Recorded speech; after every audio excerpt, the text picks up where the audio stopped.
پیغام پہنچایا گیا تھا حضرت حسین رضی اللہ تعالیٰ عنہ کے پاس. یہ جو آپ کہانیاں سنتے ہو نا، خیمے لگائے گئے، پانی آنا گیا، پانی بند ہو گیا، فلانا بند ہو گیا، ڈھکا، یہ سب ناٹک بازی، یہ سب ڈرامہ ہے مداریوں کا، یہ سب جھوٹ ہے، یہ سب فریب ہے. کوئی پانی وانی بند نہیں تھا، پانی کے 3 راستے سے. استغفر اللہ استغفر اللہ، ایسے ایسے کذب بولے گئے. حضرت حسین رضی اللہ تعالیٰ عنہ سمجھ گئے. انہوں نے کہا دیکھو فوج سامنے تھی، تقریر کی. اٹھاؤ کتاب ابن حجر اسقلانی رحمۃ اللہ علیہ کی الاصابہ فی تمییز الصحابہ. کہتے ہیں سنو مجھے مدینہ واپس جانے دو، مجھے لڑنے نہیں آیا ہوں میں، مجھے مدینہ واپس جانے دو، میں چلا جاتا ہوں، یا اسلامی سرحدوں پہ جانے دو، میں وہاں اپنی جان گنوا دوں گا، شہید ہو جاؤں، یا مجھے یزید کے پاس بتا دو راستہ، میں جا کے اس کے ہاتھ پہ بیعت کر لیتا ہوں. کیوں گمراہ کرتے ہو امت کو؟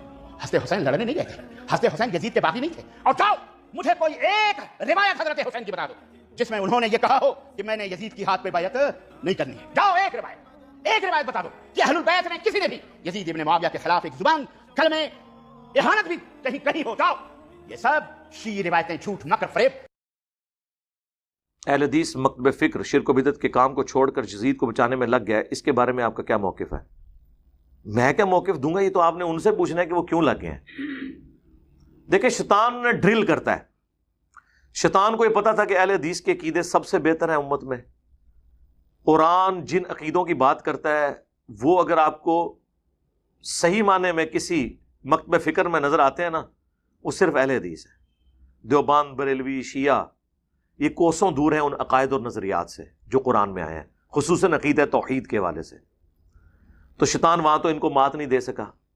اب احادیث میں آئے، بخاری مسلم جس کو سب کلیم کرتے ہیں اہل سنت کی کتابیں ہیں، اپنے عقائد اور اعمال کے اعتبار سے اہل حدیث ہی ہیں جو بخاری اور مسلم میں جو کچھ آیا اس کے مطابق چل رہے ہوتے ہیں. باقی تو اپنے بزرگوں کی کتابیں لے کے چل رہے ہوتے ہیں. کہ ہم ان میں ڈرل کہاں سے کریں؟ تو ڈرل کرنے کے لیے اسے کوئی جگہ نہیں مل رہی تھی، تو اس نے پھر یہ سافٹ چیز ڈھونڈ لی کہ یزید کے مسئلے میں انہیں الجھا دیتے ہیں اور انہیں کہانی یہ کراتے ہیں کہ ہم یزید کا دفاع اس لیے کر رہے ہیں کہ اگر یزید کا دفاع کریں گے تو ان صحابہ کا دفاع ہوگا جنہوں نے یزید کی بیعت کی، اور حضرت معاویہ کا دفاع ہو جائے گا جنہوں نے یزید کو لگایا. لیکن یہ ان کی ایکویشن غلط نکلی، اس لیے کہ لوگ گھاس تو نہیں کھاتے، لوگوں کو نہیں پتا کیا ہوا ہے. اور پھر میرا معصومانہ سوال ہے، یزید صحابی ہے، صحابی کا بیٹا ہے نا، اور حضرت حسین صحابی، صرف صحابی نہیں، اہل بیت، صرف اہل بیت نہیں، جنتی نوجوانوں کے سردار جامع ترمذی میں. اب آپ کو یہ خیال نہیں آیا کہ ایک صحابی کی جو گستاخی کر رہا ہے، یا اس کے دور میں وہ صحابی شہید ہو رہا ہے اس کے گورنر عبید اللہ ابن زیاد کے ہاتھوں، اور وہ اس کو کچھ نہیں کہہ رہا، تو یہ تو اب مسئلہ ایک تابعی اور صحابی کے درمیان ہو گیا. اب تم صحابی حسین ابن علی کے ساتھ کیوں نہیں کھڑے ہوتے ہو؟ صرف اس لیے کہ شیعہ ان کو کوٹ کرتے. تو صحابی والا بھی ان کا ڈھکوسلہ تھا. اگر یہ صحابہ کے ساتھ مخلص ہوتے نا تو حضرت حسین صحابی نہیں ہے. اور یہی بنیاد بنائی ہے عمر صدیق صاحب نے، جو اہل حدیث میں ایک مرد مجاہد پیدا ہوئے ہیں. انہوں نے اسی پوائنٹ کو اٹھایا کہ یار تم صحابہ کرتے ہو تو یزید کے مقابلے میں تو صحابی ہے نا. دبے الفاظ میں تم کبھی ان کو باغی کہہ دیتے ہو، کبھی خارجی کہہ دیتے ہو. باغی اس ٹرم میں اگر کوئی کہتا ہے پولیٹیکلی تو وہ اس کے لیے بہتر لفظ ہے ویسے قیام، لیکن وہ قیام کے معنوں میں باغی نہیں کہتے. ان معنوں میں کہ تو ہم ان کے ساتھ ہوں، کہ ظاہر ہے کہ اس کی تو حکومت اسٹیبلش ہی نہیں ہوئی تھی یزید ابن معاویہ کی. پھر وہ سینکڑوں ہزاروں صحابہ جو حضرت معاویہ کے مخالفین تھے یزید کو حکمران بنانے کے اعتبار سے، اور ان کے دور میں ہونے والے خلاف شرع کاموں میں پھر حضرت علی کے ساتھ جو کچھ انہوں نے کیا، اور پھر یہ صلح حسن کے پیچھے جا کے چھپ جاتے ہیں. صلح حسن کس طرح ہوئی ہے میرے بھائی؟ حضرت حسن نے مجبور ہو کے صلح کی ہے امت کو خون ریزی سے بچانے کے لیے. لوگ کہتے ہیں وہ صلح پسند تھے. اچھا وہ صلح پسند تھے تو جنگ جمل، صفین، نہروان تو وہ لڑتے رہے حضرت علی کے ساتھ. وہ تو ان کے جب سرداروں نے غداری کی حضرت حسن کے ساتھ، وہ بخاری میں میں نے کربلا ریسرچ پیپر میں ڈالا ہے، اور حضرت معاویہ سے انہوں نے مال پانی لے کے حضرت حسن کے قتل کا منصوبہ بنا لیا. پھر حضرت حسن کو پتہ چل گیا کہ یہ میرے فوجی تو میرے ساتھ بھی غداری کریں گے، اور اگر جنگ کے بعد معاویہ جیت گیا تو لوگ یہ سمجھیں گے کہ اللہ کی نصرت اس کے ساتھ آ گئی ہے، تو بہتر یہ ہے کہ میں اس کو کمپرومائز کرتا ہوں. اور انہوں نے صلح کر لی. وہ صلح حسن تھی، اور صلح ہمیشہ شرائط کے اوپر ہوتی ہے. کیونکہ حضرت حسن نے اپنی پوسٹ چھوڑی تھی تو چند شرائط کے اوپر وہ میں نے اس میں ڈالی ہیں، جس میں صرف ایک شرط پہ عمل ہوا ہے جو مال غنیمت میں اللہ نے حصہ مقرر کیا تھا مال فے والا، وہ ملتا تھا اہل البیت کو، باقی حضرت علی کی توہین اسی طرح جاری تھی۔ تو یہ صلح حسن کے پیچھے نہ چھپا کریں، صلح حسن منسوخ ہو گئی اسی دن جس دن حضرت معاویہ نے اس کی شرائط توڑ دی اور مرتے ہوئے اپنے بیٹے کو خلیفہ بنایا، جبکہ بات ہوئی تھی کہ امت کو شورا کے اوپر چھوڑیں گے۔ اور اگر کوئی کہتا ہے نا کہ جی ہم اس کو نہیں مانتے، تو حضرت حسین پھر یزید ابن معاویہ کے خلاف کیوں کھڑے ہوئے؟ حضرت حسین کا کھڑا ہونا اور کربلا کا ہونا یہ صلح حسن کی منسوخی ہے۔ آج کی ڈیٹ میں صلح حسن منسوخ ہو چکی ہے۔ یہ دھوکہ دینا آپ بند کریں۔ ہمیں تو خیر اس زمانے میں بھی پتا تھا، یہ تو حضرت حسن کی شرافت تھی، حضرت حسن کو پتا تھا یہ پارٹی کون سی ہے۔ حضرت حسن کو نہیں پتا تھا کہ عمار کو باغی جماعت قتل کرے گی، عمار انہیں اللہ اور جنت کی طرف بلائے گا، یہ جماعت دوزخ کی طرف بلائے گی، پتا تھا۔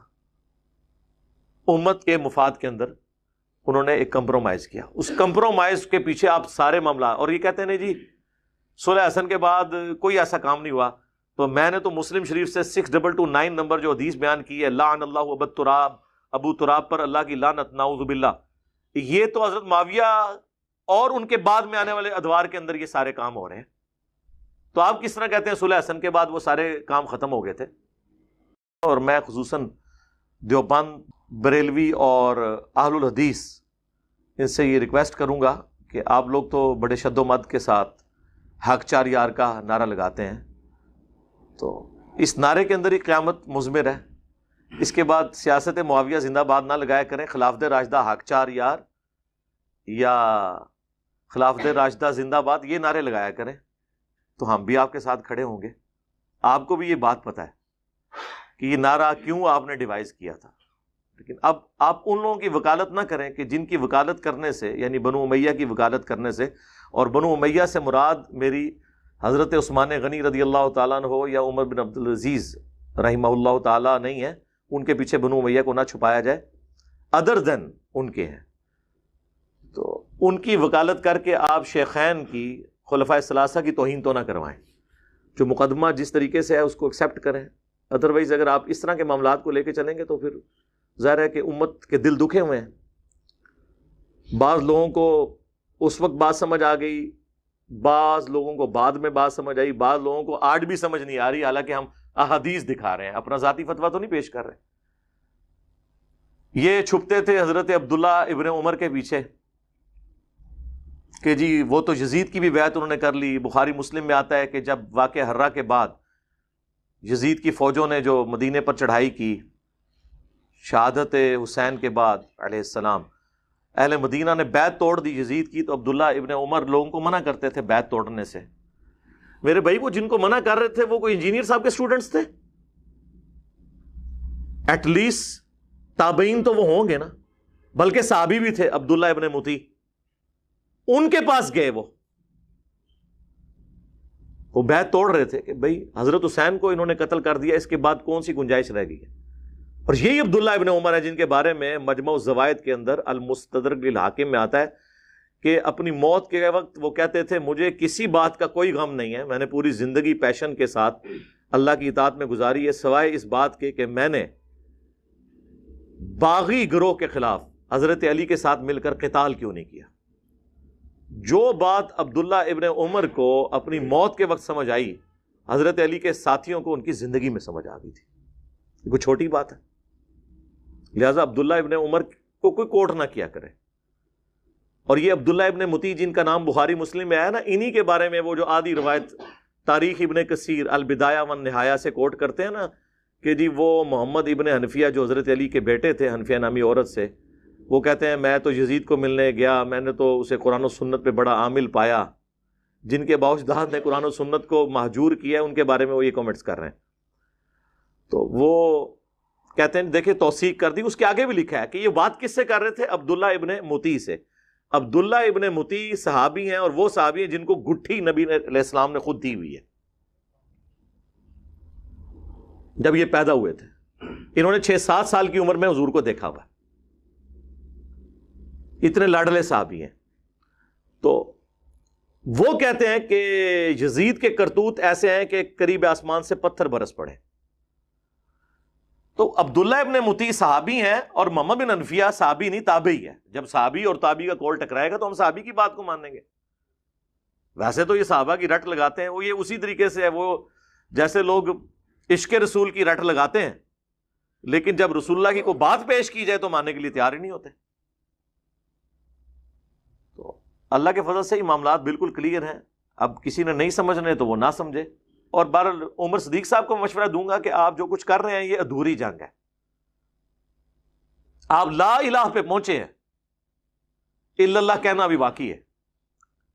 یعنی میں صرف اگزامپل کے طور پہ کہہ رہا ہوں کہ ابھی آپ نے یزید کو کنڈیم کیا ہے, لیکن اصل مسئلہ پیچھے سے خراب ہے. اور میں آپ کو بتاؤں ان کو یہ بھی پتا ہے کہ پیچھے سے خراب ہے, صرف وہ بیان نہیں کرتے. ہمارے پاس فرسٹ ہینڈ نالج ہے, ان کی طرف سے نہیں. کتنے اہل حدیث علماء ہیں جنہوں نے اپنی نجی محفلوں میں ہمارے اسٹوڈنٹس کے سامنے, جو جن کو پتہ ہی نہیں تھا کہ ہمارے اسٹوڈنٹس ہیں, یہ کہہ دیا کہ تانوں دسیے اندر دی گل عمر صدیق دا حضرت معاویہ دے بارے وہی عقیدہ ہے جو مولانا اسحاق اور انجینئر صاحب دا ہے, لیکن اسی ڈردے ہیں دس دے نہیں کسی نو.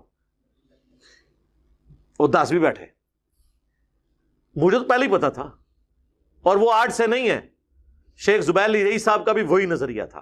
ان کے تو میں نے پرسنل کئی باتیں مجھے پتا ہے, میں ان کی آڈیو ریکارڈنگز تو آپ کو پیش نہیں کر سکتا, لیکن مجھے تو پتا ہے نا, میرے سامنے تو ہوئی ہے نا. ان کو پتا تھی ساری چیزیں, لیکن وہ ظاہر پبلک ڈائنامکس ہوتی ہے. بعض اوقات آپ نے ایک خاص لمٹ کو کراس نہیں کرنا ہوتا. شاہ ولی اللہ دہلوی کو دیکھیں, اس زمانے میں جب رفع الیدین کرنے والوں کو مساجد سے نکال کے مسجد دھوئی جاتی تھی, اس زمانے میں لوگ کہتے ہیں شاہ ولی اللہ کو جب سمجھ آئی تھی تو ان کو لکھنا چاہیے تھا. انہوں نے لکھا ہے میرے نزدیک رفع الیدین کرنے والے نہ کرنے والے سے بہتر ہے. اس زمانے میں اتنا جملہ بولنا بھی بڑی بات تھی.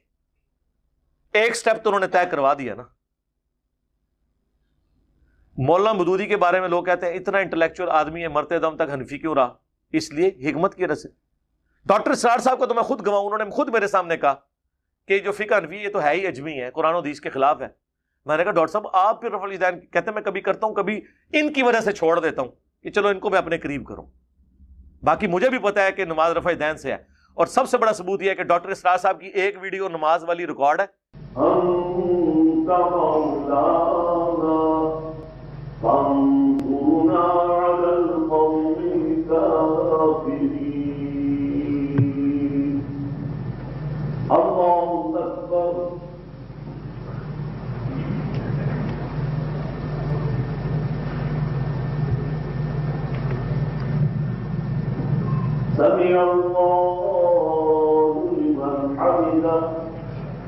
وہ نماز سائیڈ سے کیمرے سے ریکارڈ ہوئی ہے, یوٹیوب پہ رکھی ہے, رفع الیدین کے ساتھ ہے. آمین بھی اونچی, آج بھی ان کی مسجد میں چلے جائیں اونچی آمین ہوتی ہے. آدھے سے زیادہ لوگ رفع الیدین سے نماز پڑھ رہے ہوتے ہیں, لیکن انہوں نے ہارڈ سٹانس نہیں لیا, ایک سٹیپ طے کروایا. یہ سارے سٹیپ لوگوں نے جو چھوڑے ہوئے تھے نا, میرے لیے چھوڑے ہوئے تھے. ہاں جی, میں نے آ کے یار کہا کہ ٹھیک ہے یار نکلو بس ٹھیک ہے. دیکھیں ہر ٹائم کا ہر ایکٹیویٹی کا, ہر کام کا ایک وقت ہوتا ہے. جب وہ وقت آتا ہے نا, اس وقت ہی اس کام کا ذرا یعنی فائدہ اسی وقت ہوتا ہے. حالات و واقعات جب اس کے اجازت دے رہے ہو, اس زمانے میں یہ چیزیں اجازت نہیں دیتی تھی, اس لیے میں ان کے بارے میں نیگیٹو انٹینشن نہیں رکھتا.